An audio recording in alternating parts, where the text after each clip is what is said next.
Hey, welcome back to the Blue Collar Off-Road Podcast, episode 5. It's going to be an exciting one, guys. We have a special guest, but before we get into that, let's slide right into this week's quick and dirty recap.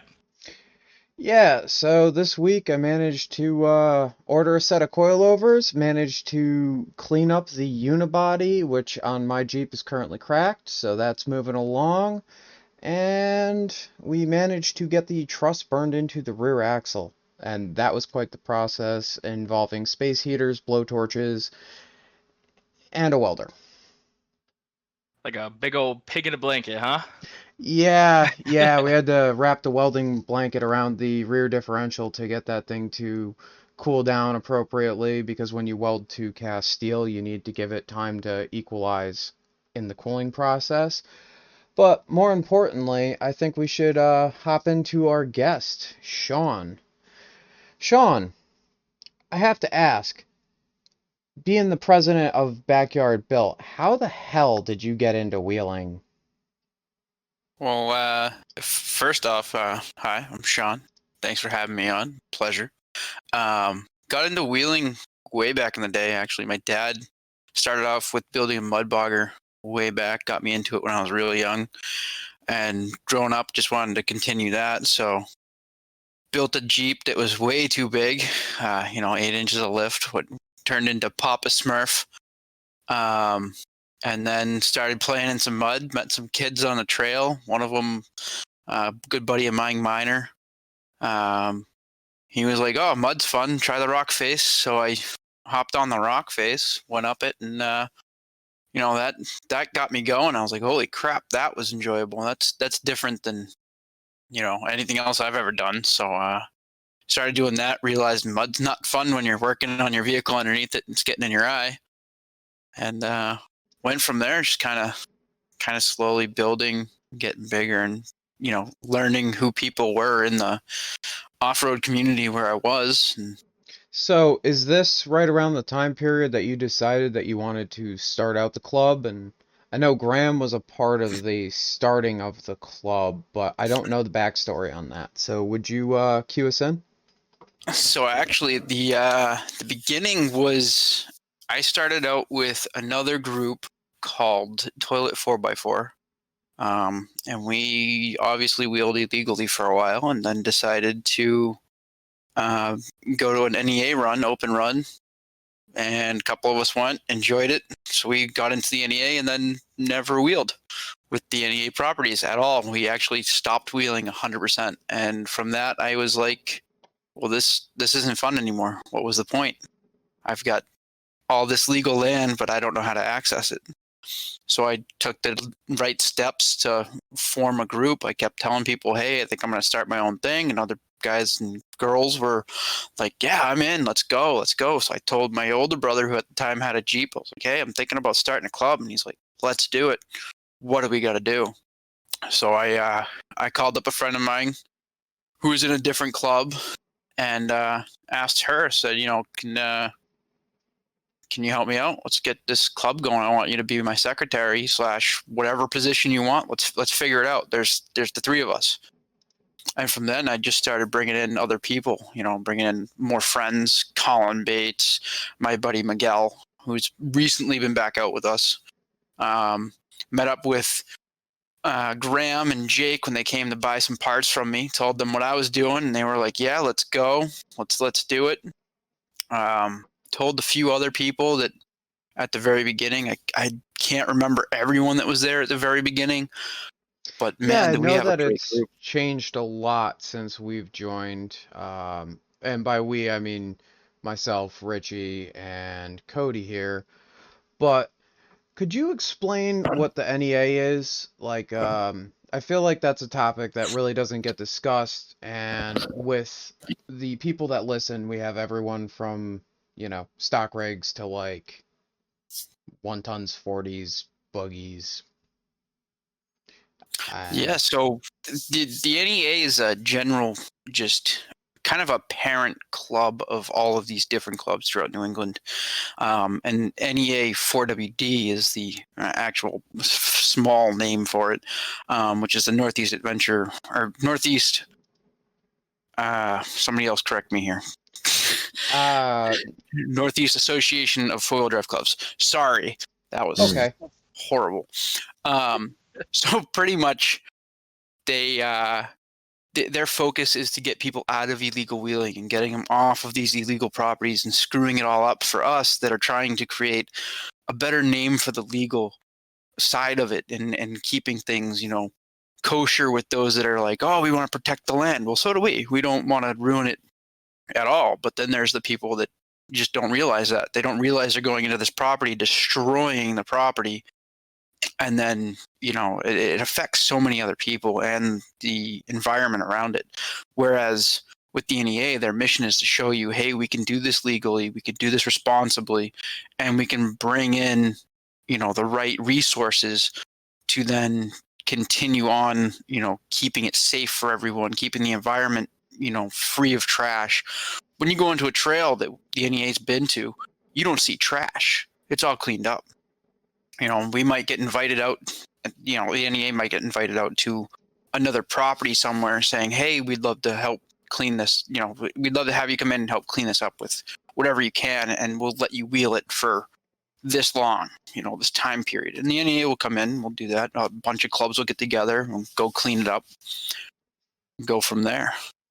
Fair. Yeah, and that's you can't downplay how much better the properties are just in general, because their entire focus is on, off-road vehicles, right? Everything there is built for us to play. So coming from something that's not necessarily set up for a vehicle to drive through to a place where we literally cut trails for vehicles to drive through it's an insane difference. And I don't think anybody who has wheeled in an NEA property would consider even going back to not wheeling NEA property, just because it's just way more convenient, way more fun. You can get way more, out of your time if you go to a property that's maintained by somebody who actually cares about the sport. My first time wheeling with the NEA was an open run at Brookridge, and after I wheeled there, I was like, I'll never wheel illegal again. No way. This is the best thing I've ever seen in my life. The absolute awesome obstacles that you can imagine, for at the time, it's gotten way harder, way bigger obstacles in that property, which is it's insane to see how much that place has changed since the growth just there in the past 5 years has been insane. When did they initially pick that property up? So that property's been in with the NEA, I want to say 10 years. Don't quote me. Could be a little longer. I haven't been part of it that long. Mm-hmm. The NEA bought the property out, I want to say 2 years ago, 2.5 years ago. So it is owned by pretty much anyone that's in any NEA club. So you all have access whenever you want. You don't have to ask the landowner for permission. You don't have to make sure that there's a special day you got to go there. You can go there any day. Mm-hmm. And wheel. Right. You have to have a certain amount of people with you, of course, but it's worth it. So, I think we just covered that pretty well. You want to maybe tell us about what the club is now, what the requirements are to join, why it's structured the way it's structured, and I mean, we have a board of directors member here, and we got the president, so who better to explain it? Oh boy, putting me on the spot with trying to remember our own rules. No, so I'm pretty sure our requirements are 33s and up for tire size. Obviously, you have to have tow points. If you don't have tow points, you have no point on being on any trail anywhere, I don't think. So front and rear tow points, and that's really it. We just kind of we're open to more stock-friendly vehicles than most clubs that are out there. And I push that because I want to see people grow. I want to see them wheel with guys with 40s and go, whoa, I want to go wheel with that guy more. Let me go build my Jeep. Let me get up to that guy's point. And I've seen it. I've seen it with Cody. Cody came in. He was, a little bit less built, and he's gotten way bigger. He has way better plans for the future with his rig. I mean, myself, I started out with a decent-sized rig at the beginning. I rolled it, unfortunately, and I started new, but I'm going a different route with it a little bit. I can still go wheel with you guys and also go do what I like to do on the side. But, it is what it is. But the club is... Shawn, Go ahead. could you tell us a little bit more about your little role over there? Because I've only heard bits and pieces of that story. Okay, So that was at Ma Bell. I was going up. I can't remember what section, but I was coming up this thing. I'm watching everybody else in front of me hit it, and I'm like, okay, I got this. I've never been up this portion of it. I always go far left on this part. I'm like, I got it. I'm watching these guys. They're getting their front tires on, hitting it, and so their back, it doesn't jump. It just shoots right up.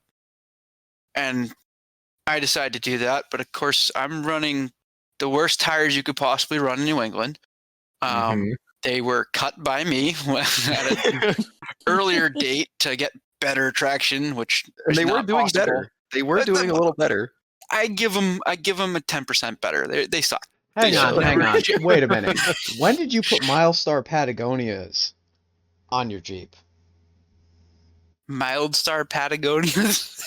Mildstar. That was a big That's my question. What tires were you running? I was running General Grabber, like desert racing tire. I don't even know what they were called. They're just General Grabber. The grabbers. Don't you do it. I will do it. Little brother. I will do it. Those were the worst tires ever for what I was doing. So And I actually ran a set of those in the past and had really good luck with them. But the tire buyer that I was going through was able to get me a set that were like a desert compound. So they were a different compound. They were, I think, a race carcass, if I remember correctly. They hooked really well. But the second there was a drop of mud on the trail, forget it. They're just like Milestars, and they slide off everywhere. Well, that was my problem. I was sliding off of dry rock. I have a video of my tires not grabbing, literally sliding off of it. I'm like, this is ridiculous. The other thing that happened that I saw in that video was, because if you've listened to the previous podcast, you know my disdain for poor suspension designs. You had radius arms under there, and they just let go, and your front axle literally fell out under the vehicle, staying attached by the shocks. That was it. It didn't help that I had 16-inch travel shocks in the front of an 8-inch Cherokee. So when they let out, they let out. And so when I was that coming thing up had an 8-inch lift. That had 8 inches of lift. At one point, it had 10. I had to lower it to get the steering to line up. I built it for mud, not for rocks. Yeah. I don't know. I ended up in rocks. But yeah, coming up that, it just lost traction. And then, like he said in the video, you can see it unload the front. And I just started hopping in the front, and that was it. I went for reverse. I hit neutral with the shifter, and the handle came off. And I was like, oh, that's it. We're going. It's all done. Your handle came off? Yeah, the shifter handle popped right off because it was just loose from being used so much, going back and forth, being beat up and whatnot. Well, yeah, they're only like just fit in there. The first couple times they're tough, but after that they get loose. The first 2 times you take that off, it loosens it up so much, and I've taken it off probably 100 times in that Jeep for no reason. I can't remember why, but I joined you, Shawn, with the whole flipping there this past weekend. It was very slick, and I went up to it the last time I was at Ma Bell, I was with Luke, and it was the driest day ever. And this past weekend, I went up to it, and I'm like, already my Jeep had made it up one of the other hard obstacles that nobody else made it up. Sorry. And so I come up to this, and I'm like, I got this. I'm good. I got the girlfriend filming me. I'm like, I'll hit it. So I went to the left of where your line was, which is the better line, but still it's pretty easy to fall into that bad line. And I started going up it and didn't really hit it with enough gusto, and my front end slid over like 2 feet, and instantly I just envisioned, I'm like, oh, don't be like Papa Smurf, like slapped it into reverse, cut the wheel back down it, and luckily I was safe and I was fine. But there was like a good probably 2 milliseconds where I was just like, oh fuck, here we go. Oh yeah, no, that spot's not a fun spot, and I wish I could go back and redo it again. That Jeep it kind of was a staple around the area. Everybody knew it. I had kids that loved it and shit, but it is what it is. That was a good run. I enjoyed it for what it was. Yeah, I mean, the color was just iconic. I mean, blue isn't really a special color, but it was like an electric blue. I can sort of go through some of the little things that thing had, because it wasn't built like a normal Cherokee I'd ever seen before. It had some interesting stuff going on. I don't know about interesting. I mean, it had 8.5-inch long. Yeah, well, I mean, like I said, at one that's point not it was 10 inches at one point, and I couldn't get the steering to line up at all. I had a front Dana 30 with the locker, 456 gears. It had a truss. The rear was a 488, which used to be Colin Bates, so it's got a slight bend to it because he jumped it. That had a truss and locked, and I mean geared. I mean, it's such a shock that Colin jumped something. Yeah, right. I had a pretty roll sure- bar inside. That wasn't bad. When I did roll that, still it didn't. I could run my hand all the way around it. It wasn't touching the ceiling. So, I mean, I did okay, but that thing crumpled up like a tin Oh can. yeah, but if you're tall like me, that's still not high enough. I had to put my stuff outside because wearing a helmet in my Jeep, I have like less than 3 fingers width of room, or not 3 fingers width, maybe 2 fingers width of room to the top of my helmet and the roof. And my seats are laid back like a mofo. Well, you can't lay Uh, them back. You have to put them down. Seats go down. You need lower seats. That's how you fix the They're height. already like basically sitting as low as they can. Picture a piece of Dom mounted to the floor, tied into the floorboards and the rockers, and then drop a seat mount on top of that, and you've got my seat mounts. So I can't really go much lower. I've never really fit all that well into Cherokees. The only one that I fit really well into was my black 98, and that was because I had some plastic race buckets because I was a high schooler and thought they were cool. But anything comfortable, and my ass just does not fit into a Cherokee. Hey, I got you those plastic buckets free though, with the cushions to go with them. No, those Well, were the that's ones out of your first Jeep. Remember we pulled those out and we swapped my seats next to your barn? Or Yeah, I gave shed? them to you for free. No, that was part of you buying the Jeep, dumbass. Oh. All right. What's- Well, whatever. let's Yeah. continue here. We haven't gotten to my favorite part. I'm curious to see what your favorite part was in a minute. I did have an Xterra roof rack that I customized to put on the roof. You take it off a normal Xterra and you just chop roughly 3 inches in the front, and they fit on really nice. Unfortunately, when I rolled, the thing got a little fucked up. Couldn't reuse it. That was my favorite part right there. Was that just because it was and I'm not the only one, I don't think. I heard a couple other people mention it a few times over the course of its life. Was like, how did you put an Xterra roof rack on a Cherokee? And I've heard you explain how you have to chop it a few times. I just thought that was a, kind of a different thing to do. I've never seen another Jeep with that.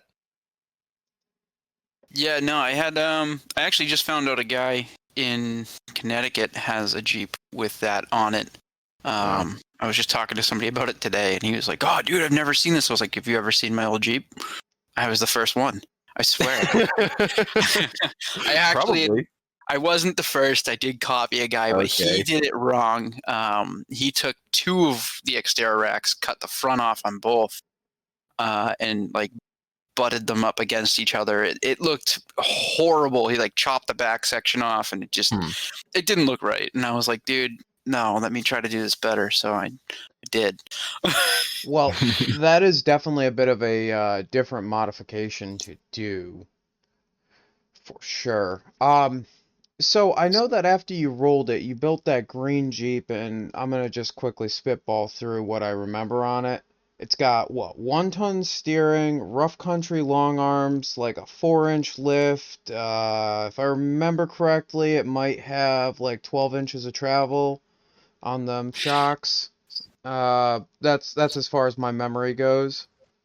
Yeah, it's got it was a 4-inch lift. It's now up to about a 5.5-ish. 33s. I'm not running anything crazy. They're just BF Goodwrench all-terrains. I got onboard air. I converted the air compressor or the AC compressor to an air compressor. And then I got an inverter in the back. I just fixed. We can use it for welding next time. Oh, nice. Excellent. Well, Nice. And that's one thing that I do have to say, bringing this back to the club, that I love about the club, because we've got Kish with his short arms, lockers, 35s, a nice 3-inch lift, and we've got you with your similar build, just slightly different. His is a little bit more of a crawler, yours is maybe more of an overlander, if I would classify it like that. Oh, yeah, And that's I'll not agree. Most definitely. his that's not a suspension can dig. hang, though. Yeah, His it can. suspension can hang. I mean, it's Yeah, basically everything out of Papa Smurf, right? Actually, everything suspension-wise out of Papa Smurf, I sold. I got rid of it. I thought it was too big for what it was. Well, I mean And- the axles and the. Yeah, I mean the axles. Goodbye to the front axle. Cody's buddy picked that up. So I'm building a new one right now, which is in. It's got the gears. Thank you. But we it's still need to do that again because it's got that bearing problem. But yeah, the bearing's really bad. The highways, I don't like the highways. Let's not do highways. It's not fun. The vibration's insane. But yeah, I mean, for the small build that it is, it's for overlanding. I built it so I could tow my little off-road trailer, which has a rooftop tent. But I also built it so I could hang with the club and continue on wheeling and hit the blacks if I want to. And I have. Brookridge, I did that whole black route that you guys did 2 weeks ago. And I did that whole thing, I think it was like a month and a half, 2 months before, and didn't have any hiccups. And then this time I did some damage. There's definitely some damage going out to do those recoveries. Yeah, that'll happen. Yeah, but you also did that Creeks Trail up at Battleground too. Yeah, that was pretty fun to watch. You did a threw good job most there, of too. that thing. Thank you. Yeah, no, that was I pretty much watched where everybody was going with their buggies and their 1-ton Cherokees. It was like, can't go that route. yeah, it's easy when you watch the other person do it first. Yeah, well, I looked at the route. I kind of walked it first, and I kind of knew where I needed to place my Jeep or aim it at least to get it to where it needed to go. And I knew it would 3-wheel at least a couple times. And that's exactly what I did. I needed a little bit of spotting here and there, and I got right up it. And I did it a little easier than some of the other buggies. The little it's pink one that was out there. It's amazing what the driver model did. No, we don't talk about the driver mod because that is distinctly lacking here. Whoa. Well, I don't know. Hey, By yourself. My Speak for wheeling type has gotten a lot different from when I used to wheel Papa Smurf to now when I wheel my green Jeep. It's way different. I'm more relaxed. I'm less, let's just get through this. It's more, well, let's see what I got to do here. Let's take a look. Let's slow down a little bit. And that seems to be working out a whole lot better. I don't brake as much. Yeah, and from say that particular level of Jeep or that style of Jeep, you start moving out of the daily category, more closer to what Cody has with his black Jeep, which we've already covered a little bit, so I'm just going to run through real quick. But if I remember correctly, it's got a Clayton-ish long arm setup on it that I built him. It's got stiffeners, Dana 44 out of Graham's Jeep, 30 out of Kish's parts rig, and gears, lockers, yada yada, generic XJ mods that are required to keep it happy She running fucks. blacks. Yeah, she fucks. Yeah, Surprising and buggy guys left and right. It's pretty great.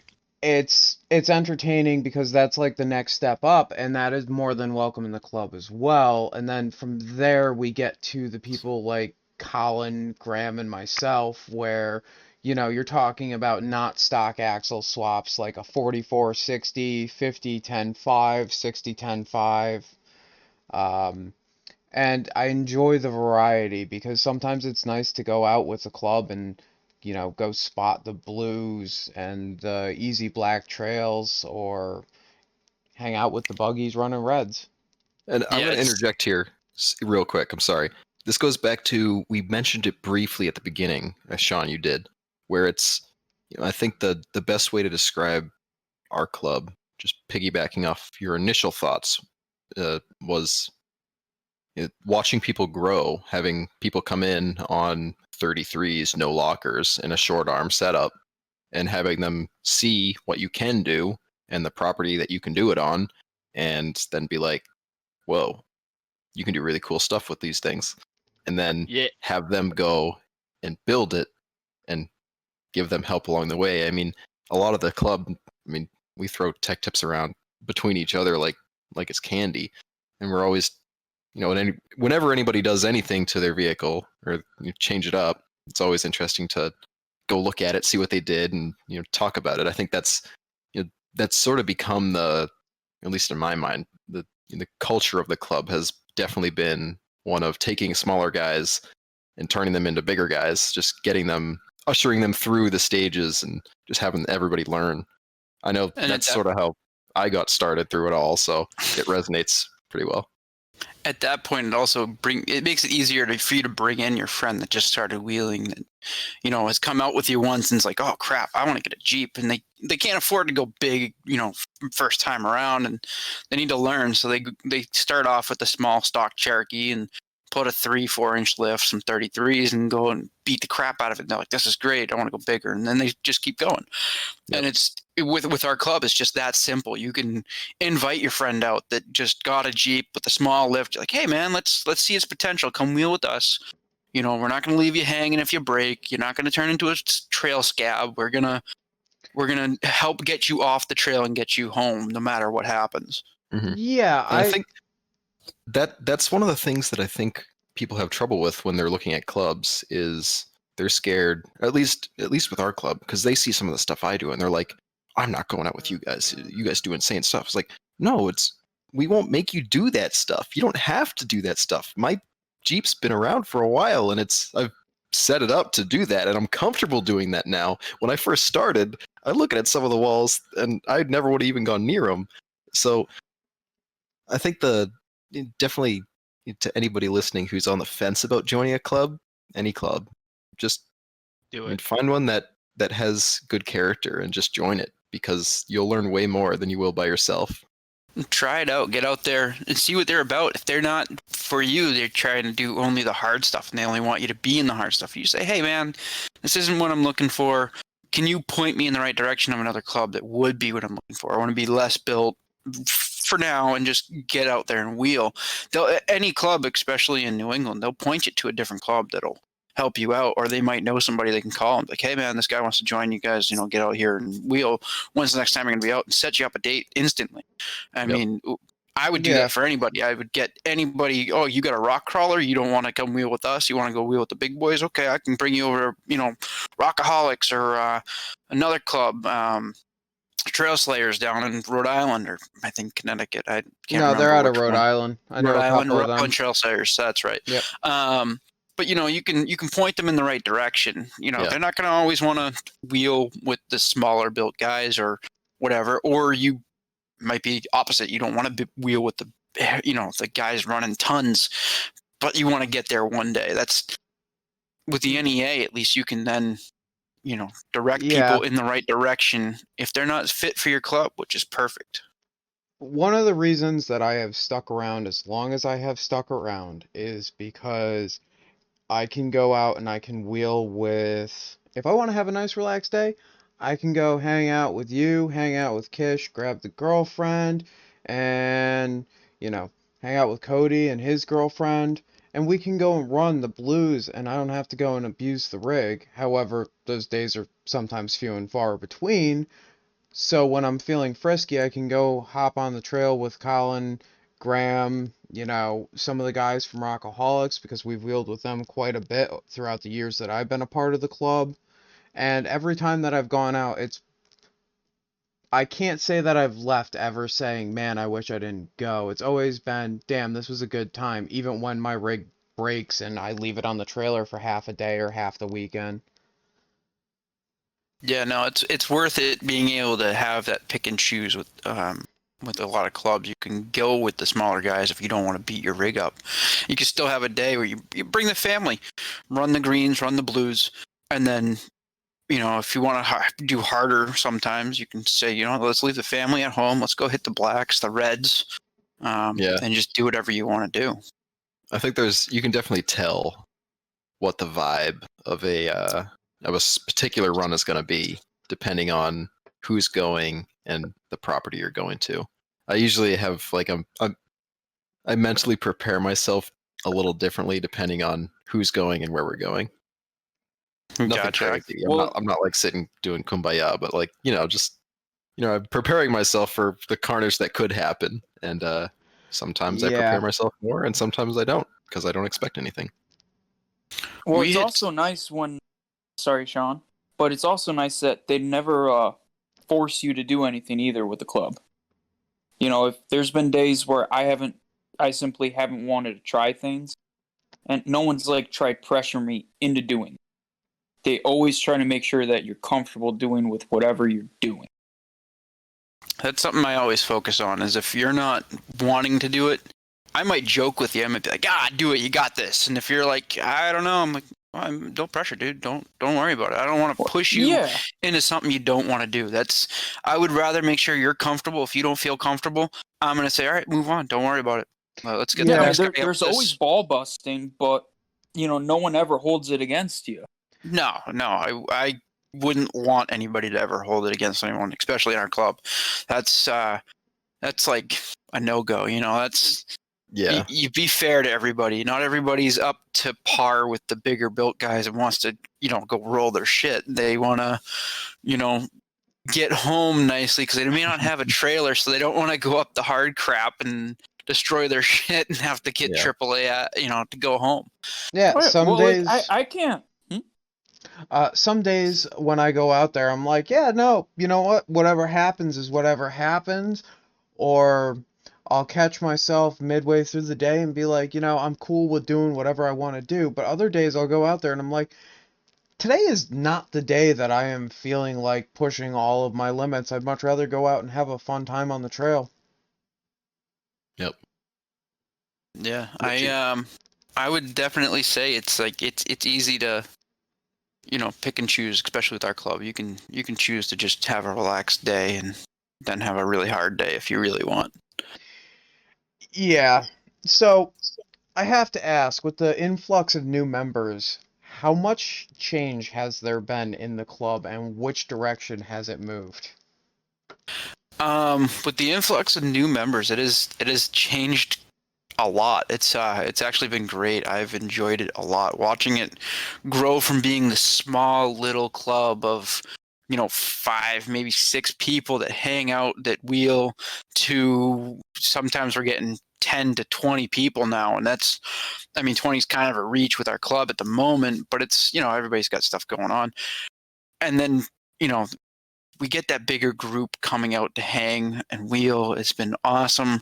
The group's more wanting to invite more people out there and get the bigger club going. I think our club right now has a decent amount of people, but I want to get more that are more active. And the older crowd that we have that's in it has kind of pushed away a bit recently. Hey. And we're getting the younger crowd, which is great. I can say that I'm older than all of you.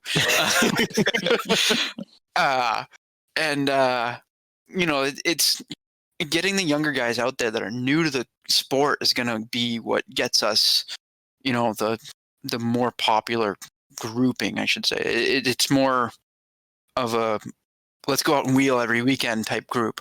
And that's what I like to see. Obviously, we're not all going to be able to go out and wheel every weekend, but if we can get out there twice a month, that'd be awesome. Right now, we're going out once a month, once every 2 months maybe. And that's not bad, especially during this time. We've been slaying it this year.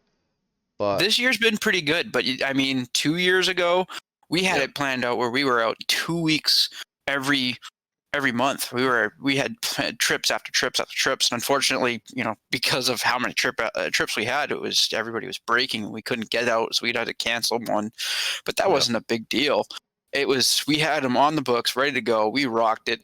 and then it just slowly went down from there. Now we're getting back up in numbers of actually wanting to wheel, which has been nice. And it's easy for us to just say, hey guys, I'm thinking between this date or this date, that weekend, this weekend, and this property or this property. What do you guys want to do? And it's, we do a quick vote and go, all right, let's go. Let's hit it. It's been, it's pretty been nice. great. So I have to ask, considering we got 2 of the newer members here, and it seems like we've been kind of bulldozing right past them. What was your guys' experience with joining the club? Because I know that I dragged Kish kicking and screaming through Ducky into this. And by kicking and screaming, I mean he hopped in the fucking passenger seat and away we went. But I know that Cody here joined up with us at the, what was it? Go Topless Day? Yeah, 2017 Go Topless Day. Well, kind of. I mean, depends on how you look at it. I mean, I learned about the club and learned about you guys in 2016 when we first met you at Go Topless Day. But yeah, 2017, you guys were going to Marbella the day after, and at that time, I had a very small Jeep. I mean, I was 31's open. I technically didn't even meet the requirements to join the club. But I went out to Marbella, ended up running the trail, and as I was coming back down, I ended up meeting up with you guys, which was awesome because then we got to follow you guys up the whole entire trail, watch you from the side, get to interact, and then we got to watch Colin explode his ball joints off of his Jeep, which was beautiful. I've never seen it break like that at that point. I mean, I don't even know. I think I've seen a ball joint break and now the tire is bent, but never to the point of it literally breaking the knuckle off of the axle. And it was definitely really eye-opening being able to talk with everybody and get to interact with people who they're not just friends. You have you start out off-roading with your friends who have their four-wheel drives, who go mudding, or they have trails, or they own their own property, or whatever it may be. And yeah, it's cool. Oh yeah, I can hit up my best friend who I went to high school with. Let's go mud and let's go wheeling. But the club really opens up the opportunity for somebody who this is their passion. I mean, for me especially, I've been off-roading since I was 3 years old, sitting in my dad's CJ7. This is what I love to do. So it was really awesome to know that I have a group of people that I can hit up at any point in time and be like, hey guys, let's go wheeling. Work sucks, life sucks, down on this, down on that. Throw $10 in the gas tank, $20 to the property owner, and you get to have a fun ass fucking time. Seriously, and not to mention the plethora of mines for especially Cherokees, because I mean they're just the used and abused redheaded stepchild at this point that everybody knows the ins and outs. They work well, they're cheap as shit. I mean, I'm into mine for $3,500, and that's including brand new tires. That's nothing. That's dirt compared to a dirt bike. A brand new dirt bike costs you $6,500, and guess what? You still got to register that now in Massachusetts. So it's one of those things that joining the club for me was extremely eye-opening and giving me the ability to really push the sport further than what was given to me before. So, and what's funny, it's on that day. Sorry to interrupt. On that day that you went out there and wheeled at Marbella, I got a phone call that afternoon from Colin. Was like, "Hey man, I just met these guys out on the trail in Marbella. They seem awesome. They're interested in the club. What do you think?" I'm like, "What are they running?" And he said 31s, and I was like, we'll make an exception if you like them. And he was like, "I like them. Let's do this." And I was like, "All right, let's see if we can get the rest of the club to be on board with that." The rest of the BOD said, "Yeah, let's do it." And we were like, "All right, let's send an invite. Let's get him in here because that sounds great." And I believe you brought along your sister's boyfriend there at the time, and he joined at the same time. Yep, we were. It was pretty much just me and him. Another buddy of mine had a Toyota T100 buggy, and another friend had a 4Runner. But I mean, they're sporadic. They worked a lot, so it was just it was nice. They're still considering joining in, but right now it's currently their dailies, so they can't just put that much time and effort into saying, "Hey, yes, I want to drive my vehicle to go wheeling." But it's definitely nice to see. I mean, I've I've talked to a few different people. Like just this past weekend, I hit up a few people, said, "Hey, let's go wheeling this weekend," and there was 12 people that were on trail. Like I did not expect it to be so many people, but it's nice to do that because now I can talk to them and be like, "Hey, you guys love this? That's just one. That's one of a million different trails that we're able to go ride on if you join a club. If So you don't, oh sorry, go sorry. ahead. I saw You're good. that. You guys were up there with Luke. I forget his last name, but he's got a red TJ on 33s. He went up with Lars. Corbin. Cool. Yep. Cool dude. That's what it is? Okay. Cool dude. I've been trying to net him for a while to join the club, and I've just been casually mentioning, "Hey man, the club's doing this. We're going wheeling. I know you've got 33s, you've got a stockish TJ, but you've got a winch and you've got 33s, so come on out, dude. Let's have some fun. We'll hit my bell and then see how that goes. After that goes well, then we'll invite you to another property and carry on like that." That's been the way that we've been netting a lot of people. Another thing that I'd like to say, one of my favorite things that has come out of the club is the shop days.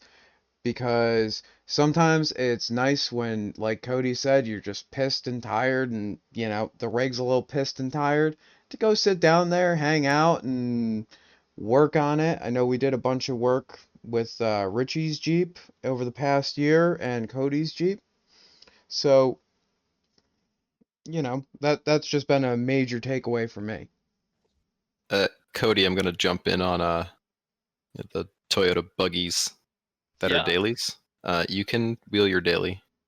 Hold on. It was a back halved 4-linked with air shocks and no sway bars. So it wasn't. Well, his wasn't, but he had more things on his plate than just wheeling. It was not his main focus. It was a side project for him to have fun. And then my other friend, it's just a 4Runner on I'd say 8 to 7 inches of lift, leaf springs, and it's just one of those things that he doesn't have the money to just be like, well, especially because Toyota axles cost a little bit more. The things that break cost a little bit more than just your generic Dana 30 U-joint axle shaft. So it's just one of those things that he currently cannot just set his mind on hey, it's worth it for me, even though he blew his head gasket this weekend, but that's besides the point. When I spit a cap, I pulled into a driveway or into a parking lot, and then he pulled in right behind me. He goes, "Hey, you broke it too?" I'm like, "Yeah, I shot a cap out of my axle shaft." And he's like, "I think I don't have any coolant." Pulls up, "Oh yeah, no coolant at all." And then So, is it a 3.0? No, it's a 22 RE, so I think it's a 2.2 or 2.4, I believe. I know the 3.0s like to just yeet head gaskets. Yeah, that's the V6, right? That in the Tacomas. Yeah, it is. Yeah, no, this is a little 4-cylinder that, I mean, the thing does great. It's geared with 538s and it wheels well, but yeah, that was funny. We slipped chains on a T-case, body damage. I mean, a 2-door got caved in. We blew an airline on a JK buggy with 42-inch shit bulls, or pit bulls, depends on how you refer to them, but shit bulls. Yeah, it was a carnage filled weekend. It really was. But it was nice to know I can just, even if it was out of the group, but it's cool to see that by me being in the group, being able to share my experience that I've been able to have, that it just shows the other people who were in the same boat before as me that there's stuff for them too. Come out, have a great time. We're not all old weirdos or a bunch of young idiots. We are a collective group of just idiots. I don't even know, just a collective group. If you were to join a club, whether it be ours or any club in general, you will find your niche, and I can promise that.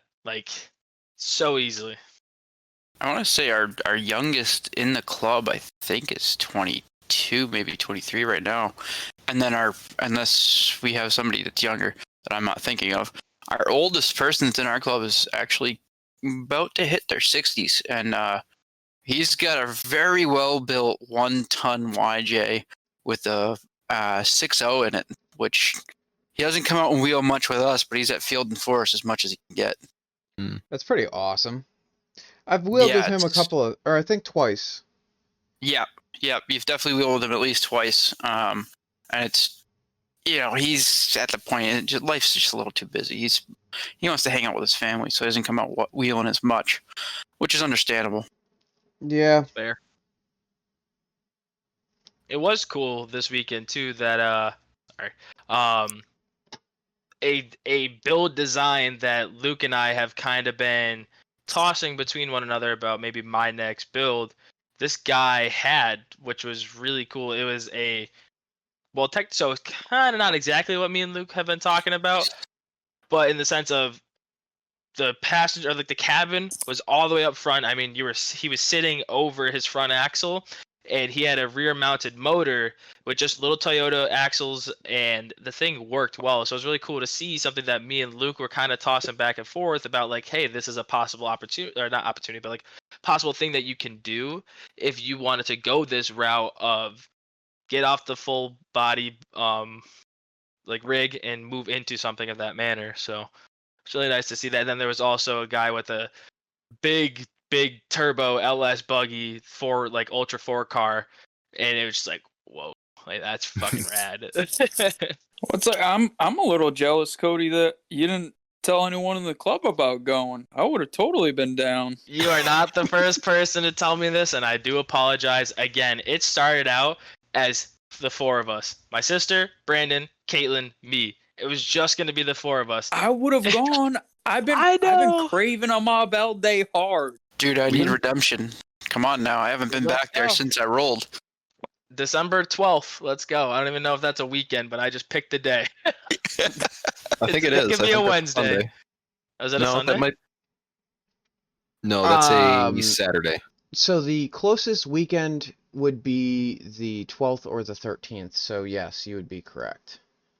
Let's go. We've got to go and do it. It's got to be the 13th, because then all the, if something bad's going to happen, it'll happen, Sean. If you somehow make it through, then you'll know you're through. Like I may have to bail on that date. That's the problem. Wow. Oh my god. No, I got my family that week. I got my little girl that weekend. I can't be bringing her to Marbell and roll on the Jeep. Hell yeah. Just got to teach her young. No, we'll just throw her in someone else's Jeep. It's okay. Daddy's not hurt too bad. I don't know. I think my Jeep's down for the rest of the winter. I just I got my hands on some stiffeners and gonna do some sliders. Oh yeah, I got a real good deal.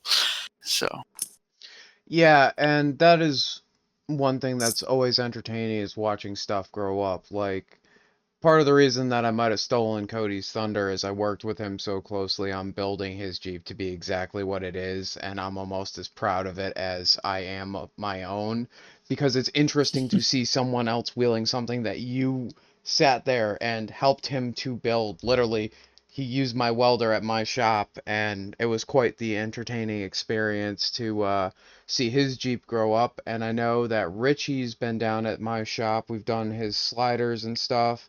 We've done his stiffeners. And I got some shop time scheduled. Oh yeah, you do.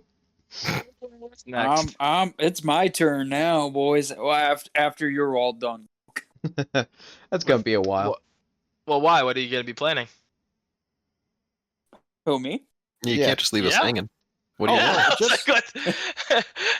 want? Just fixing my floors, finally doing my bump stops, like a lot of maintenance and preventative stuff, along with a few minor upgrades. Like, I want to redo my rear bumper, tie in a few things better. Just try to make the Jeep more sound so it'll just keep going without any major failures. Yeah, that's always nice. Your rear bumper needed a little bit of work just to straighten it out, right? Yeah. Yeah, because right now I can't open my hatch. Oh. I came down on it really hard at Brookridge the other week, and I've been too lazy to loosen the bolts to tweak it down, and I've been too lazy to use a giant 15-pound dead blow hammer to slam it down like last time. So I want to do a couple things to try to make it a little bit stronger and less bendy. Yeah. Well, I mean, if you cut the edges, right, so it didn't have that chin that grab stuff. Yeah, I know that's like the main problem. When I had a bumper similar to that, it was always on my mind to cut those back because I'd always just envision them grabbing a rock because I don't even have any body there. I think you still have body there. No, maybe you don't. Yeah, you trimmed it as well. So, yeah, even if you just cut a V I was thinking kind of like Colin's idea that he gave me of putting like a plate or a tube or something underneath that cut body to kind of help protect right there some, but also like give it a little bit more of a brace without catching rocks every damn time I come down. And I know the exact rock that did it too. It's the one that you hit coming off of Split Rock. I came down hard on that thing. Yeah, that usually eats the rear bumper a little bit. I actually just found online on eBay there's some frame stiffener pieces you can get to slide in that replace the nuts up there. That'll also hold your rear bumper a little bit more steady. I just ordered it the other day. That's how mine is. It came with it where it's an entire like insert that goes in and it replaces your nut strip. Oh, that's interesting. I haven't seen that before. This is the first time I've ever seen these, and I was like, yep, I need that for my tire carrier because it's wobbly as could be. Yeah, I think, Sean, I have the dirt-bound Mojave or whatever rear bumper. Yep, actually, I just found those on Dirtbound. Was those inserts? You can get them. Separate. That's what I have. I used them for my bumper when I built that. Ties all the way back. Cody, I know that after joining your Jeep took quite the transformation. How did that end up like coming about? Because, you know, with Kish, I always knew where his Jeep was going to kind of end up being. Like, he lives down the road from me, so the parts train's very, very short. But I know with your rig, you started out, like you said, on 31s, and we've discussed in previous episodes where it's ended up. Why did it end up going there, and like, how did the club play into that? So technically, it started out completely bone stock. Like, there was nothing done to it. I robbed the lift off of another Jeep, threw it onto it, and put some 31s. And then when I met the club, it was like, all right, hey, these things ain't working. You got to at least bump up to 35s. You got to get the lower control arm. Actually, I think I had bent lower control arms, but still, you got to get at least up to 35s to really start hanging with people. So I did. Went around, scoured online, ended up finding a nice set of 36-inch IROCs, which did phenomenal for the time being. They were $200 odd. Slapped them on and just went. We went to, at that point, we went to Harris Mountain. When I was there, I had troubles making it up some obstacles, but not all. And as I was there, I was kind of talking to Luke, and he was like, hey, if you grab the locker, just like let me know. Like, just stop by the shop and we could slap it in. It'll really step your game up from like going from having Was that to slam. Harris or was that Ma Bell? I think that was Ma Bell, because we were talking about that up near the top of Ma Bell, I think. So it might. I know that there was definitely a Harris trip, then a Ma Bell trip, and then it was Badlands. Because I know I was locked going up to Badlands. I think actually it was Harris, Ma Bell, Badlands. It's been like 2 years now, so it's a little foggy with the memory. But from there, Luke offered his shop time. He said, hey, right now there's not much things going on in my shop. If you want, grab a locker. We could slap it in. Boom. Locker went in, grabbed a lock. Right? I'm lying. It's actually a USA Alloy locker. It's a Spartan. Is it Spartan? Oh, shit. I don't even know what's in my Jeep. Threw that in, and that was huge. Doing that front locker really stepped my game up to where I didn't have to just slam into everything to climb up stuff. I could actually like use the traction. And after that, Graham was throwing around the idea of like, hey, like I have this Dana 44 just sitting around. Like, please, I don't care. Like, I did payments for a few weeks because I was just like, hey man, like I just don't have it. He was like, I don't give a shit. He's like, take it away. No Pay one me would when you buy it. can. No one Yeah. would buy it. It was an amazing axle. I loved it. How often do you come across a factory Cherokee Dana 44? I still nerd out about the stupid thing, and nobody wanted it. My price you was can't buy fair parts considering for all the it. work. What do you mean you can't buy parts for I it? can't go to CarQuest and buy parts for it. They don't. You're right. I did have to. I had the drums turned at the shop, at Jacob's shop, because he's got a brake lathe. Oh, so aren't they the I only- 10-inch or the 9-inch ones in the normal 35 and 825 the 8-inch? Is that the they're difference? different. They're different. Yeah, that's what I'm saying. So the 9-inch is Yeah, the early the Dana style 44. drums where they've got the bigger brakes. It's like a 9.5 versus an 8.5 drum. Because I know that It's a your big rear drum. brakes are bigger. Sean, what are you saying, Sean? I'm pretty sure it's a 10-inch, but I could be wrong.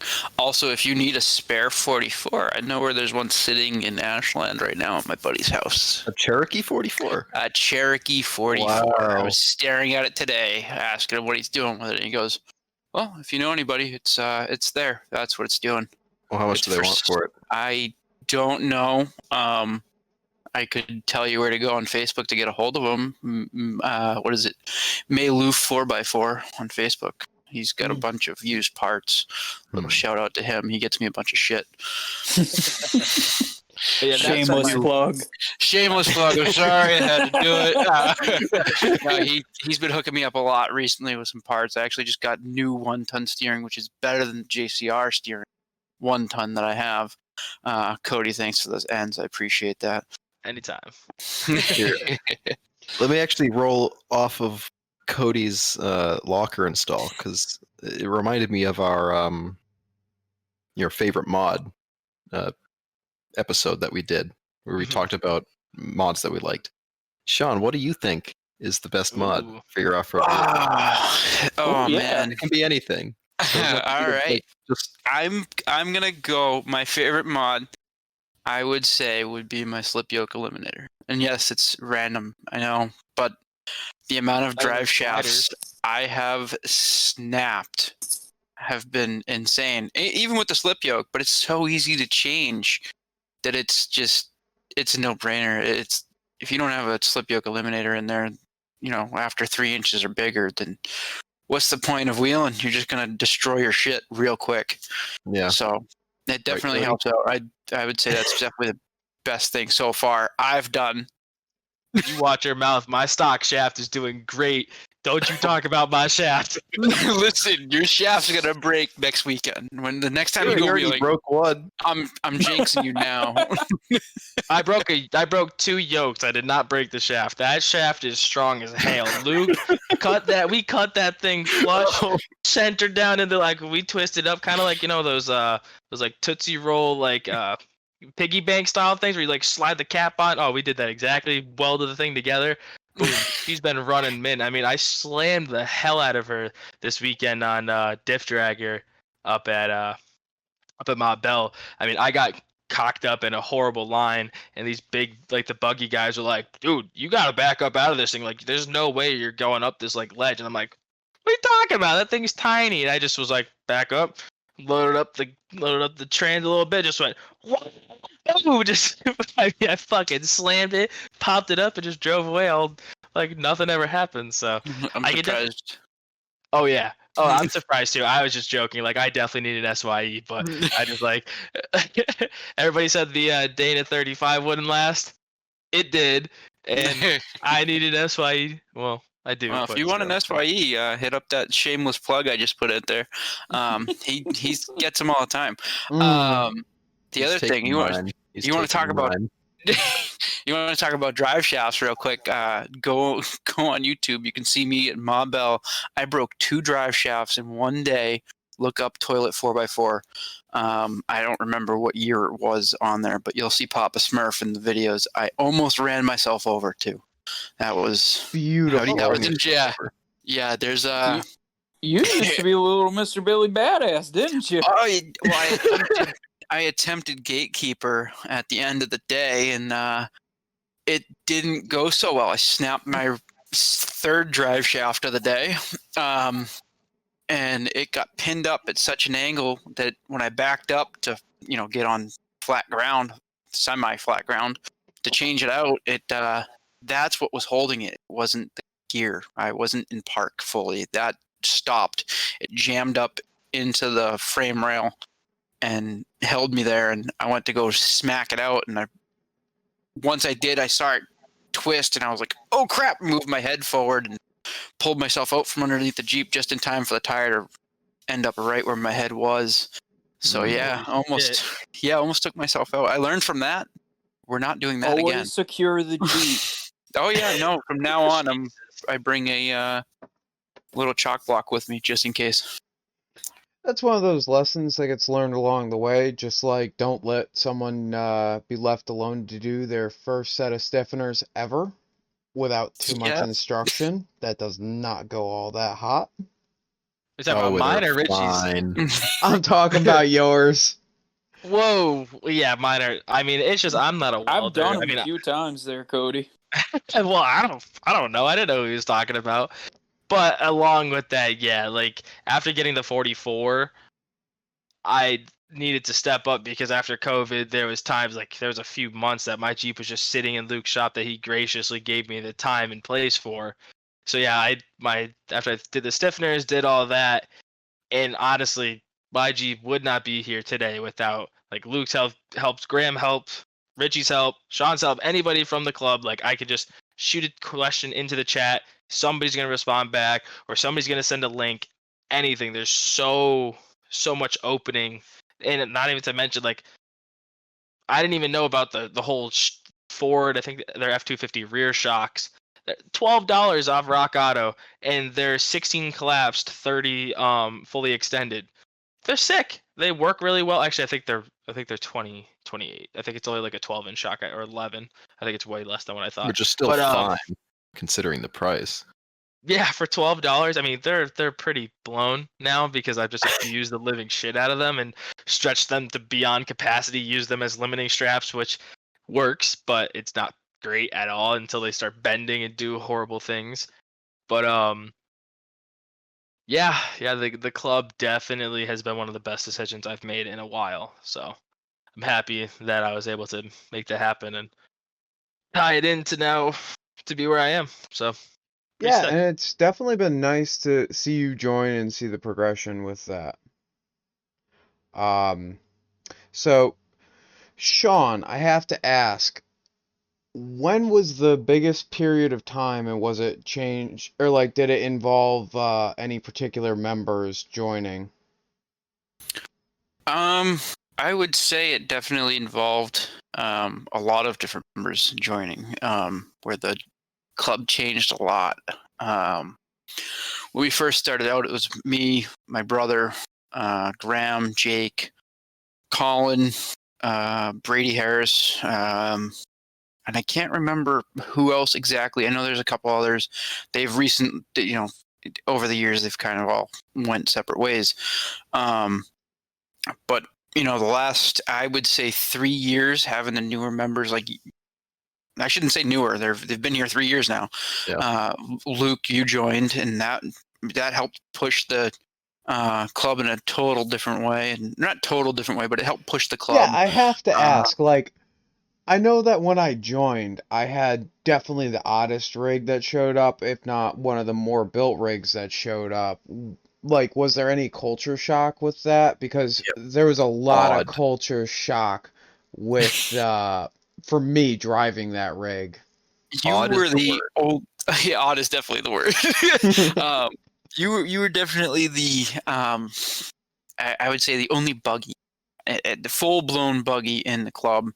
It wasn't streetable at all, joining, and that definitely set the club at a different bar, and it made people push a little bit further on their rigs, I think. Mm-hmm. But it also, that thing was just, I'm gonna say it was horrible. That thing was horrible. I was in it once, and it was a fun little ride. It was horrible. And now that I've seen what you've built now and that Jeep, and I've actually driven it, and that thing, it's, man, I love driving that. That is a dream. I can't wait to get you up here. Hands. Yeah, he's driven it. Oh, Oh I yeah, didn't I know did. that. I did split rock with that, and dude, oh my god, I'll take that. I'll trade you anytime. You're Just don't more make a than price, welcome to Luke. take it up the that ledge where Papa Smurf had the issue as well. We've been talking about that. I want to get that going at some point in time because I want to see the difference. Like, I'm not saying I know what to do when it comes to building a suspension, but I want to see what a rig with a 3-link and a 4-link coilover doubler does, and like your take on the difference. Oh, I'm sure it'll be way different because I've done split rock a million times in Papa Smurf. I ran it. I did circles waiting for my group to catch up one time, and I got bored. I did it like 3 times, and then the group showed up. I was like, "All right, let me show you what to do." We were running an open run, and somebody had broken way back. Actually, I don't think they broke. I think their tires were junk. Graham. Oh, I didn't think that was a me. Oh, that was you that day. I still have some of Definitely. those tires, and they're still floating around in the club. They're not Oh gone. god. Oh god. One of they them is gotta a go. seat now. It's split in half. It's 2 Oh seats. wow. Yeah. Nice. Yeah. So doing that rock with your rig compared to my rig at that time, it's way different. It's a different ball game. It was so much easier in your rig. It just the build quality was much better. And It's not the I want to quality, push toward that. it's just different. Yeah. Like, Well, I Give mean, them going too much credit. Yeah. going from my radius arms to a 3-link is just it's so much better just going up that rock and going around the or going over the obstacle the proper way and not having to overcorrect certain things because it just falls into place going over was just amazing. So I can only imagine what it'll do at Ma Bell going up that same spot that I rolled. I'm actually excited to try that. The one thing I have to say is I just realized that my rig is the group whore. Everyone Oh, here yeah. has driven it. Well, also Collins, that thing's a little whore too. Yeah, it is. Real quick, I personally have seen more people in rig than anyone else. yeah, well, I throw everyone the keys. It really doesn't matter at this Yeah, point. What are I you mean, gonna do? You're open to letting people, here, try something a little bit better than what you got, or a little bit more built, I should say, than what you got, and see if that's the place you want to be at. And, you tossed me the keys. I was like, what? All right, are you sure? Like, you're like, yeah. Well- What are you going to do? Damage it? And I was like, well, yes. But, I think What are you I gonna do at scraped Split a little Rock? bit. I think I scraped on Split Rock a little bit, and you were like, it's just paint, whatever. I was like, all right, if you say so. So real quick, I just want to mention Cody had to depart. It is his anniversary tonight, so we wish him the best. Happy anniversary to those two. So yeah, that's enough about my rig. I'm just kind of curious, like, with the way that the club has progressed, it's been very rapid. Has that caused any, like, because you are the president, any managerial changes to it? And like, I know that some of the people that were just in the club, like Graham, have moved towards the board of directors, and I've seen him go into NEA meetings, and I'm wondering, like, what kind of changes have happened there? I mean, not a crazy amount. A lot of that, the reason why he's gotten into where he's been at is because he's one of the founding members, as I would say. He's been here since day one. He's grandfathered in. No, it's just, it's a collaboration of everybody in the club wants him into that position, and that's what we did. Somebody nominated him for it, and he got put into that position because he handles himself well, and he speaks well for the club. And I know years ago when me and my older brother originally started doing this, and we got the club going, I knew right off the bat he wasn't going to stick with it.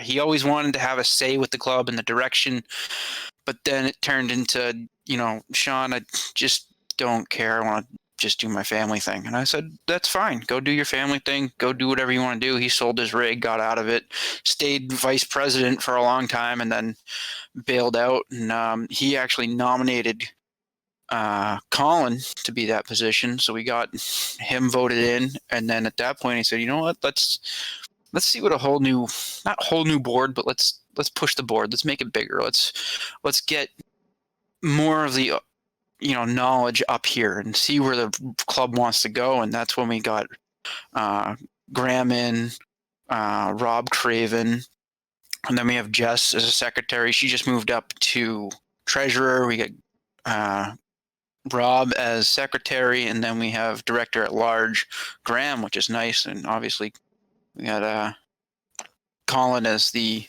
vice president. And having those different minds from different aspects of what they do for wheeling and where they come from has changed the club in a good direction. It's been nice.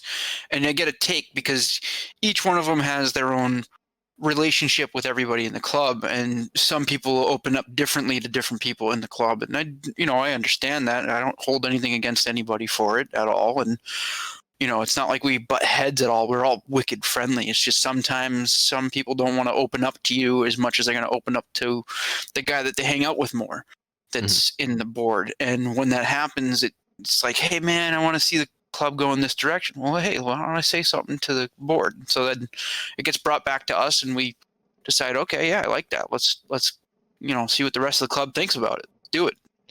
Yeah. So it helps shape.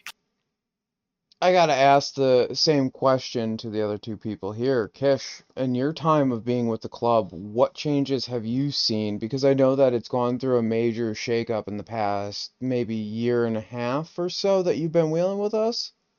Yeah, I'd say that the biggest change for me was because, like you said, I've been with the club for like a year and a half, a member for about a year, where when I first started hanging out with the club, it seemed like there was only a very small handful of people that were coming out with the club, and it wasn't a lot of trips that were going on.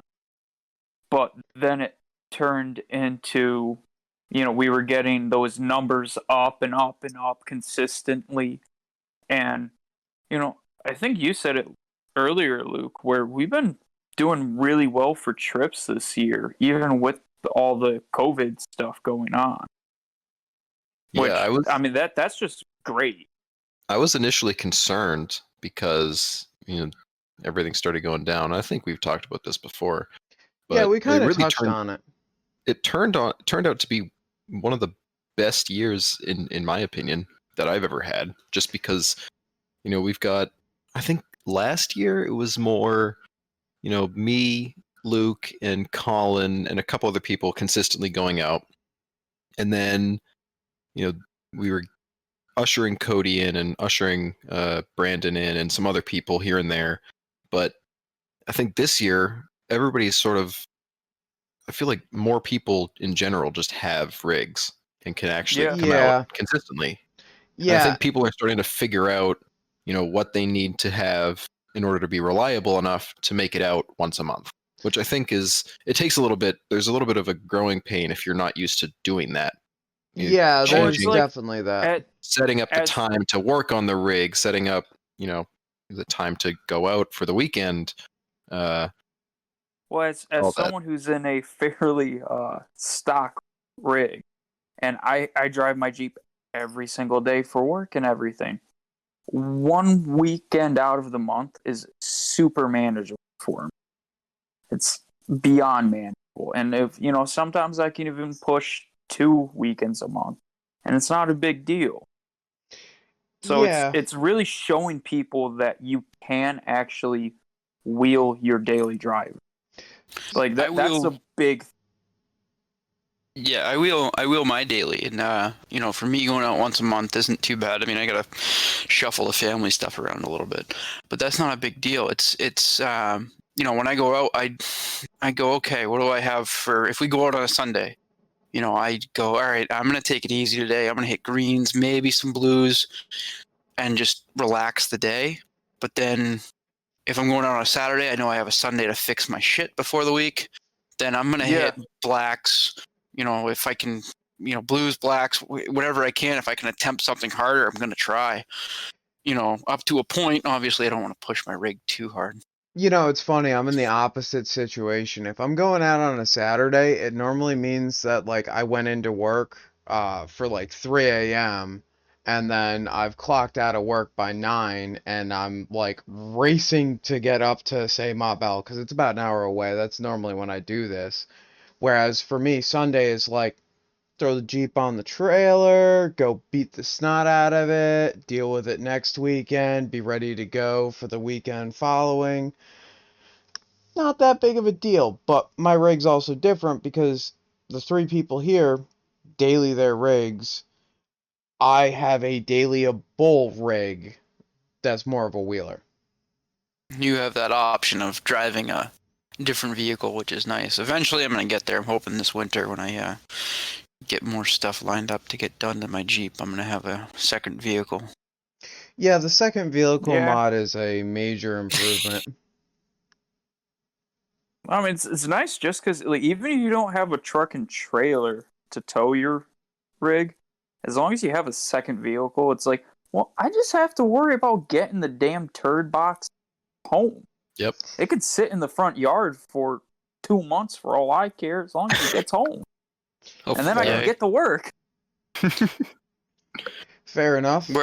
Where I live, I wish I had that option. I'm at a condo, so parking multiple vehicles and trailer is not acceptable. They don't like that. No, that's Well, that's one why thing. condos are stupid. But yeah, I mean, I already get, the eyes looking at me when I pull in. Everybody stares. They know it's me coming. So it's parking another vehicle there isn't always an option. I mean, unless it's going to be something nice. No trailers allowed. You just put the second vehicle at your parents' house. That's what I do. Well, I mean, I would love to do that, but they're looking to clean up and get out of where they're at. So I can't do that as much as I would love to. I do have other options. It's not. I like driving my Jeep. I've tried driving other vehicles. It just doesn't work for me. Yeah, it's definitely a little bit different driving an F-250 every day. Mainly the Jeep gets better gas mileage. I didn't think that would be possible. It is. I wouldn't know what that life's about. So, I know Kish answered the question. Graham, what changes have you witnessed in the past couple years? Because I'm kind of interested to hear about that. I know that you've gone from just club member to board member, and we've already discussed your axle swap, but just curious about your change in the outlook and everything. Well, I think initially when I didn't really have any idea what I was doing or the dynamics of how a club works, I mean, I liked the club a lot. It taught me a lot right off the bat. I knew it was something that I was going to want to stick with. But I will say we had not a turnover rate, but I think initially we always struggled with attendance, just getting people out, because just for various reasons. And I think that's, when you're throwing together a bunch of people who don't necessarily know what kind of commitment they're signing up for, which I think we've sort of touched on here and there, throughout this entire conversation. It's hard for people to make those commitments when it's, actually in front of them and they actually have to do it. Fortunately, I was able to manage it, but a lot of people couldn't. So I think the first year and a half, it was, I don't want to call it a weed out phase because that sounds rude. No, I would call it that. I would definitely call it that. Was. That's how you figure out who's going to be committed to continue going to things and Yeah, the guy working that with got the club. me into the club, he doesn't wheel anymore. It's kind of sad, but Ethan Clayton is the one that actually told me about you guys, and that's how I joined up. Good kid, but he moved away, and then actually I think he's back. But he hasn't reached out at all. I would love to have him back, part of it. But yeah, I'll have to message him at some point. He's a good dude, but I know that we were working on, I think it was Mountain Valley or something, 4x4, and we got the club together and we got it off the ground and we started moving towards NEA stuff, and then all of a sudden we were trying to put together wheeling runs and just not one would arrive. it would be like 2 rigs going to Ma Bell, and then, oh, guess what? It's 2 rigs going to Ma Bell. And that kind of was a little rough, and that's why I don't even know if the club's around anymore, but I ended up moving over here. Yeah, I'd say like it's you go, Sean. You're the president. I was gonna say, like Graham said, it's a weed out period. Your first year and a half is gonna be a weed out period. You're gonna find out who's committed, who's not, and then as you slowly, find the people that aren't committed and they kind of drift off, you get that lesser amount that wants to come out and wheel, and then you find the people that are out on the trails. You go to Montbell because they know about it. You find your local guy at the shop down the street that's got a built rig parked out front, and you're like, what do you do? Where have you been? And you start talking to him, and you invite him out. And that's just how you get the people that want to wheel. You say, hey, you go out wheeling? And they're like, yeah, all the time. I'm like, well, where? Because I don't see you on the legal trails. And they're like, well, and then you just say, hey, stop doing illegal. Come wheel with me for a day. And that's how you build the bigger group that wants to wheel, that'll show up and attend. But you have to go through that weed period. We went through it, and I want to say we got down our first year. I think there was only like maybe 10 of us by the end of the year that were actually like fully committed to the club, and that was right there. It was tough to keep going. It was, do we end this or do we continue? And a lot of the guys said, yeah, let's keep going. What's it going to hurt to invite more people? And I said, yeah, all right. Because originally my vision for the club was having that, a family style club with 30, 40 people. But I don't see that happening that big, and obviously didn't get there until recently. I think we're up to around 30, and it feels like a family to me. I can call any one of you, and I know you'd jump just like I would if I got a phone call. You'd jump no matter what happened. Yeah. I would say that just about anybody in the club could get a hold of me, and as long as I'm physically able to get to them, if they tell me that they need me for something, I'm on my way. Except Luke. Yeah, well, screw you too. You have a very long drive to get up here, but yeah. Well, that's something we didn't really touch on, but I think Luke, when you joined the club, it was almost like a portal into the people on the the western side of Massachusetts and in the Connecticut area, right? You're the main guy out in that area. All of us are sort of centered around Eastern Mass more so. Well, we had another guy out in that area that was actually part of our board, which was Craig, and unfortunately, life has taken over, and he's still building his Jeep up. He's getting there, and he sends me Snapchats and updates and everything, and he wants to get it wheeling again. He's got some time to build still, and but he was our Western Mass guy, and he got in. I want to say he got us 3 or 4 different club members out there at one point. Funny but story. They've all backed off. Funny story about him, but I'm gonna let Kish butt in on this too.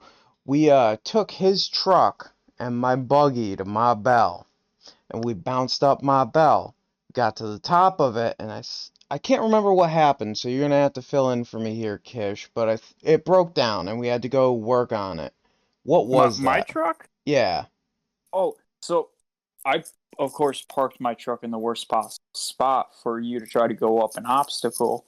So I had our friend Preston try to move my truck, and apparently when I put my truck in park, I had just blown my rear brake line.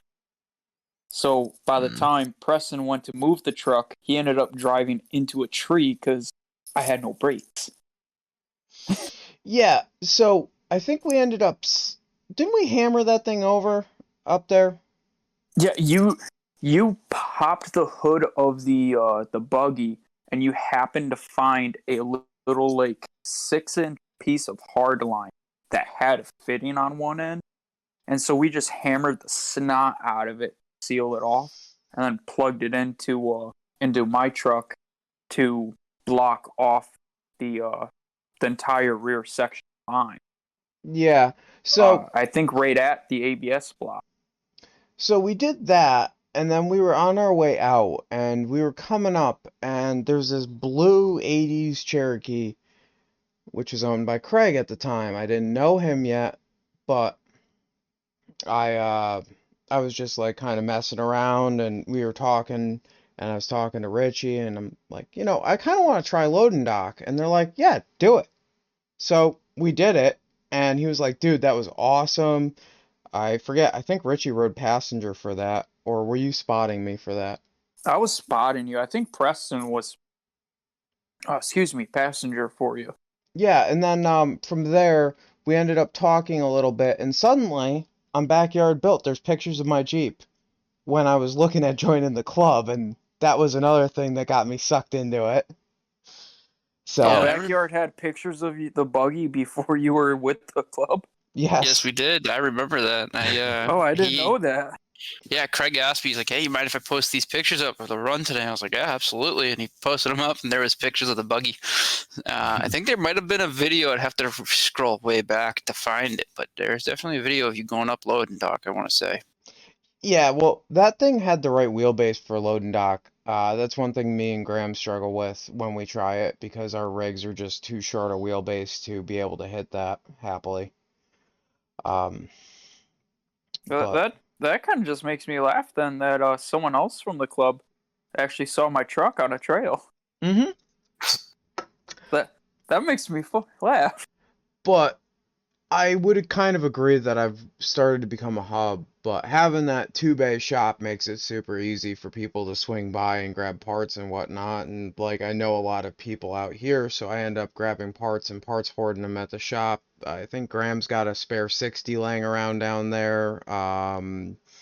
Caitlin's got a Dana 44. Cody's Jeep was built there. Kish's Jeep has been in there multiple times.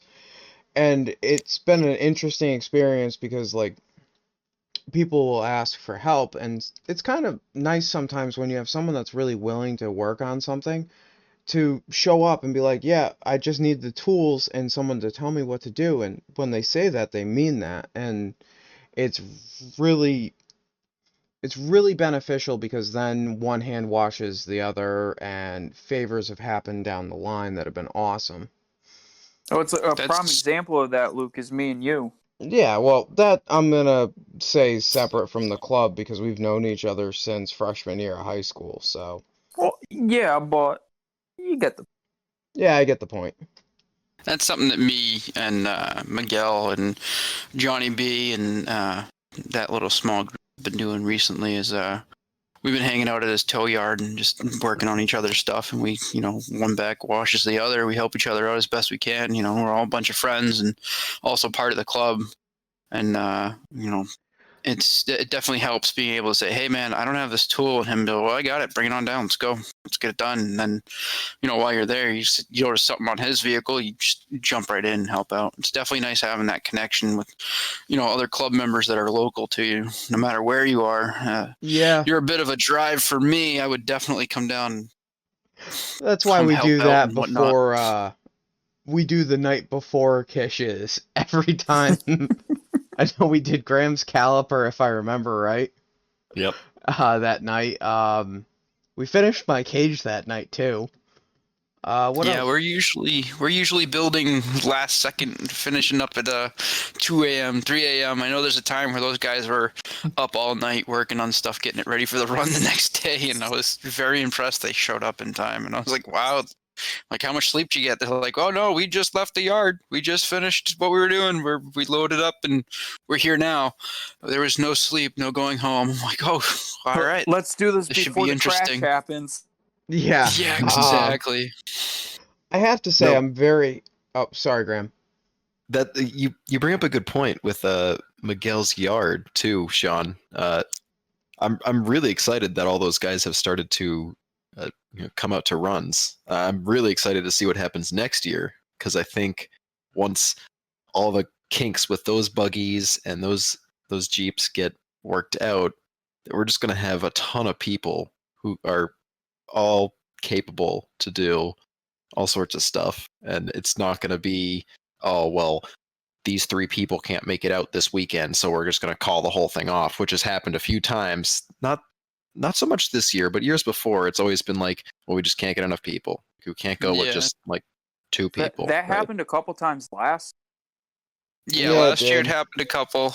This year it hasn't happened at all, which is so far very surprised. I'm quite happy. It's actually, it seems like the group has gotten a lot more active. We've got a lot more people that are wanting to come out and wheel.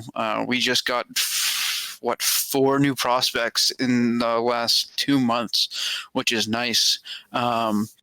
Which helps grow the club more, and that's awesome. Getting new people out there, and 2 of them are just from that group of people I was just mentioning that are out wheeling, and then obviously, and also Miguel's father. He comes out and wheels with us too, and he's got a 1-ton XJ, and he's always down the wheel. He's not much of a club person. He doesn't really want to be part of the club, but I'll invite him just about any time.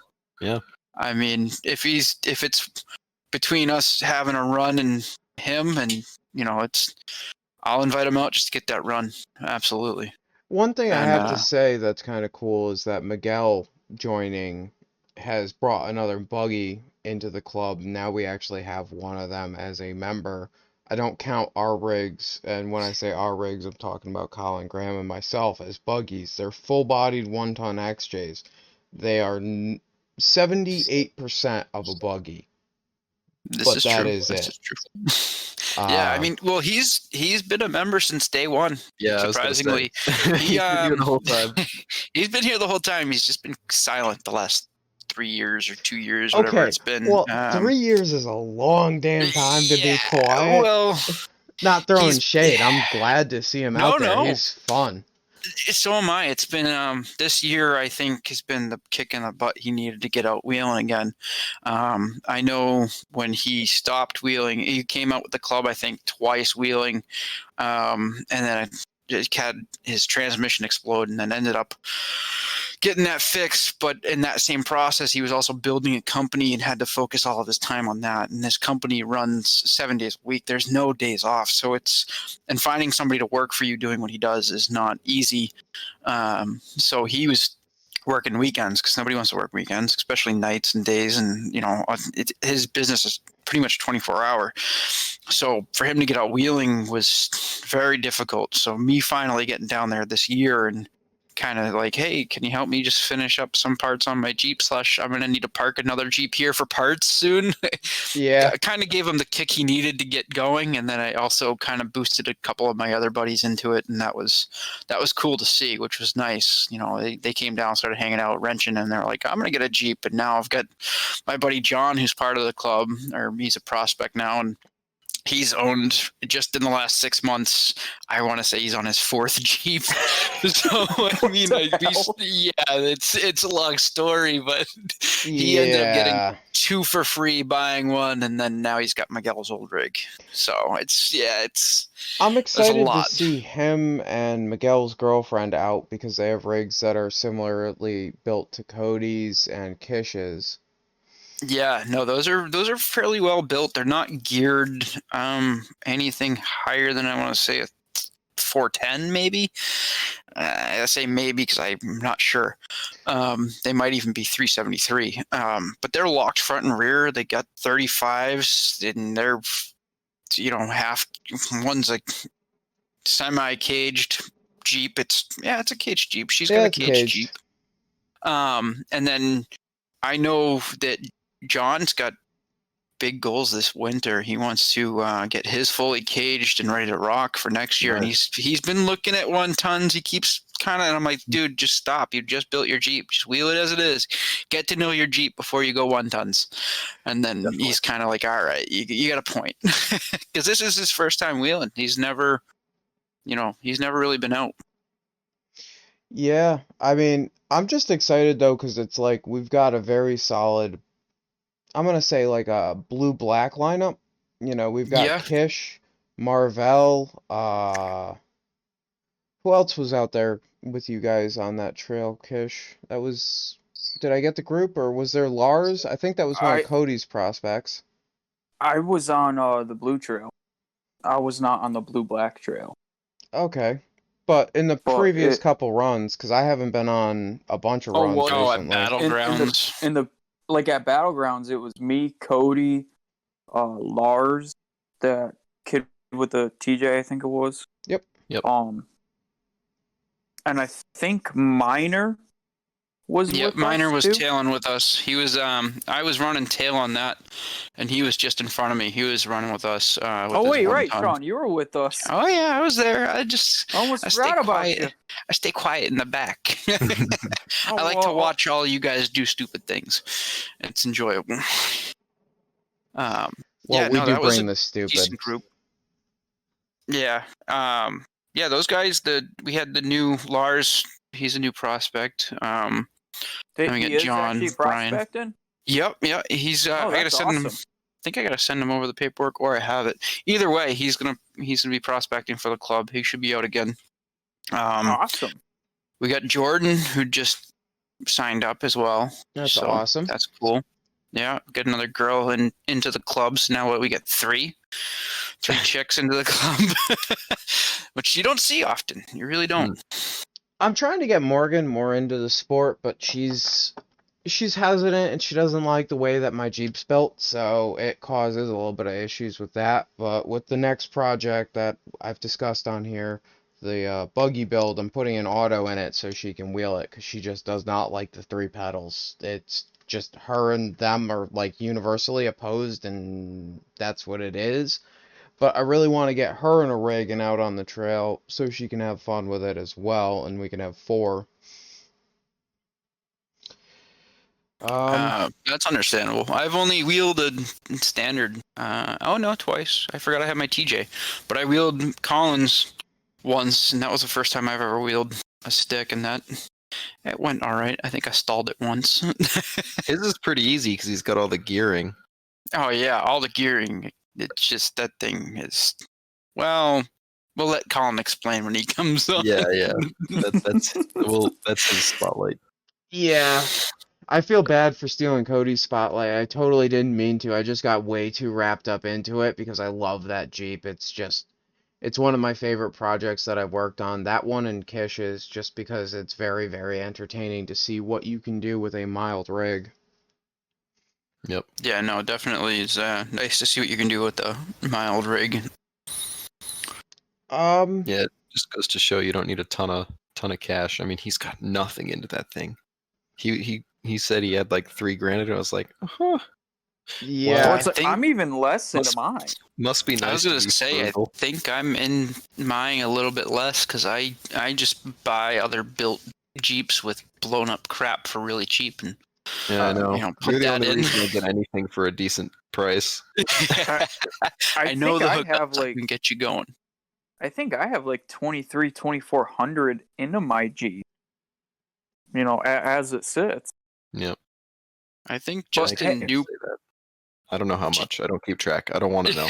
You don't want to know. Trust me. I'm It's guessing. not worth it. I quit keeping track because I realized that I had to stop counting when I got over 7,000 in new parts. So I probably have sold a good bit of parts, but I don't know if it's quite made up the fucking difference. It never does. It won't. The way I see it, I've given up on trying to. The way I've seen it is you don't want to ever count how much you actually have into it. It's just, you break something, you upgrade it. That's how it is. You upgrade to the point you're like, oh, well, I don't have any more upgrades. Well, what can I do custom now? Fair enough. So we're gonna maybe finish this off with a quick fire round for the board of directors. Kish, you got anything that you want to ask? No, you actually covered pretty much all of my questions, Luke. Sorry about that. All right, well then, average trail rating that Backyard Built would run. Ooh, average trail rating. I don't know if we really fully cover it. We're mostly built for blues and blacks, and we got like 5 or 6 rigs. It'll go reds all day, so it's maybe not all day, but they'll touch on them. Mm-hmm. Fair enough. I do actually have a question. Where is our average wheeling location? Like, what parts of Mass and everything, just to have the audience have a general idea about Backyard. It'd be, I would say more like north central Mass. Yeah. is where we wheel the most. There's other properties that we just don't get to because they're 3 hours away from where I am. Like mine? From you, yeah. Well, you're 2 hours from me, so for you to get to one of the properties I'm thinking of would probably be 5-6 hours, and it just wouldn't. I don't see you making it out to that unless you make a weekend of it with a camping trip, like we do in Vermont. I love that place. We go up to Vermont once a year, and that's awesome. Yeah, that's another part that's very good is the experience you get from the club, especially with the club camp. Yeah, wow. Club camping trips. I wish that English would come to a normal language. I wish we could do more club camping trips. Those are always my those favorite. are my favorite.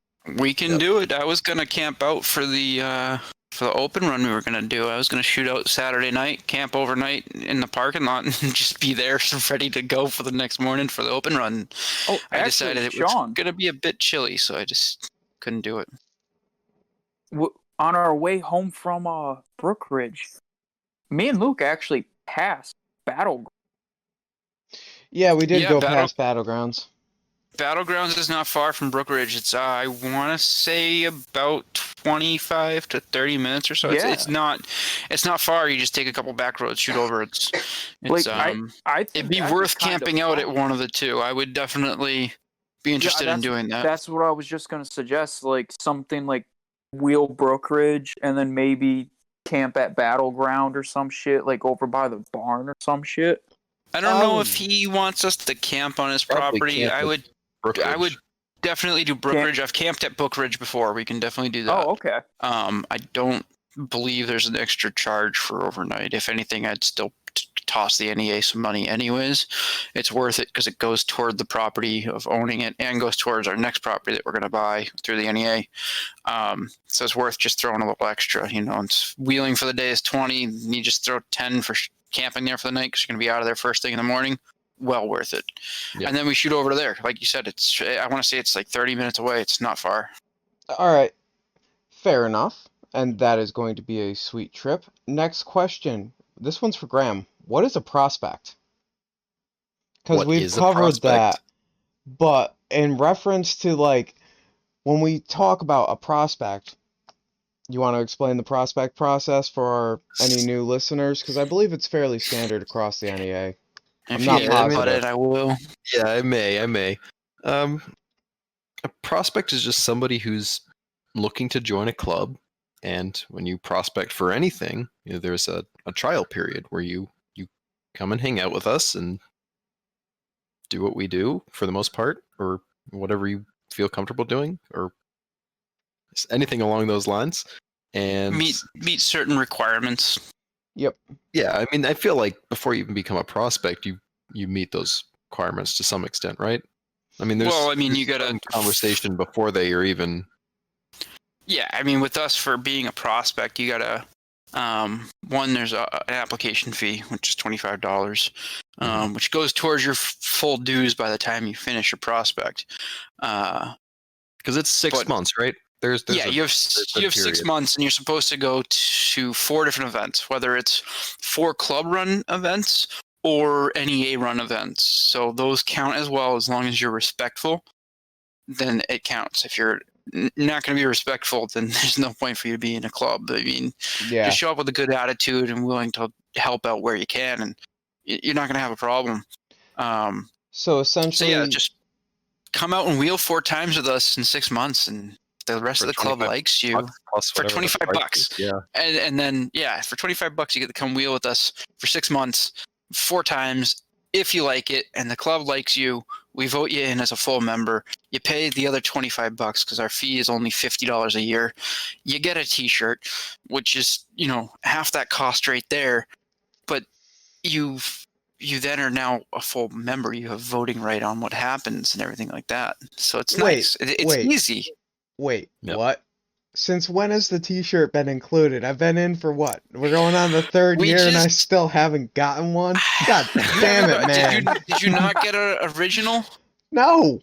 No? I might have your original still. I'm pretty sure I also still have not Graham's. You have yours. I have Miguel's original still at my house. I have 2 original shirts that I've been wondering whose they were. So that makes sense. All right, well that would make more sense. I just got my shirt after a year at Berkeley. Yeah, well, that has nothing to do with me. I don't have control of the new shirts. I don't have them in my possession, and it's hard to have the board members carry those at all times because it's just we don't know who's going to be where. Even if we do know, just do it. Well, that's the thing. Even if we know you're coming, that person if that you has had the just shirts been there when we first gave out the shirts, then you'd have your shirt. Boom! There you go. Oh, god damn it! I know I'm bad. I'll stop breaking my Jeep.